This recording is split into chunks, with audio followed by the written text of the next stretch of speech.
സ്കൂളിന്റെ മുത്തുന്ന മാവിൻ ചുവട്ടിൽ കുട്ടികൾ ആടി തകർക്കുകയാണ്. ഒപ്പനയും വഞ്ചിപ്പാട്ടും അറവനമുട്ടും നാടൻപാട്ടും തിരുവാതിരയും ഒക്കെയായി വിജയം കൈവരിക്കുവാൻ വേണ്ടി വർഷങ്ങളായി ഈ തണൽ മരത്തിന്റെ കീഴിലാണ് കലോത്സവത്തിന് വേണ്ടി ഇവർ പ്രാക്ടീസ് ചെയ്യുന്നത്.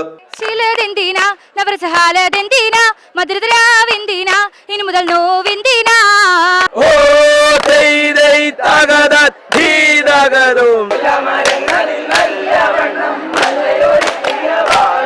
വെള്ളി മാമല താണുവാണരുളും വല്ലോന്റെ കയ്യിൽ വീട്ടിലെല്ലാം ഇതുപോലെ പാട്ടും പാടി പോകാം. കഴിഞ്ഞ തവണ മലയോര ജില്ലയായ ഇടുക്കി 14ാം സ്ഥാനത്തായിരുന്നു. ആ നാണക്കേടിൽ തലയുയർത്തി നിൽക്കുവാൻ ഇടുക്കിയെ സഹായിച്ചത് ഈ കുട്ടികളാണ്. ഹയർ സെക്കൻഡറി വിഭാഗത്തിൽ സ്കൂൾ ചാമ്പ്യൻ കുമാരമംഗലം സ്കൂളായിരുന്നു. 27 ഇനങ്ങളിലായി 180-ലേറെ കുട്ടികളാണ് ഇത്തവണയും കണ്ണൂരിലേക്ക്. ചിട്ടയായ പരിശീലനം കൊടുക്കുന്നുണ്ട്.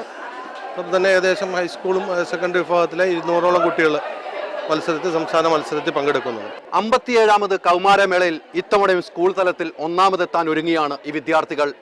ഇടുക്കിയുടെ യശസ് ഇനി ഇവരുടെ കൈകളിൽ. ക്യാമറമാൻ ഡെയ്സനോടൊപ്പം VS ഹൈദരലി, റിപ്പോർട്ടർ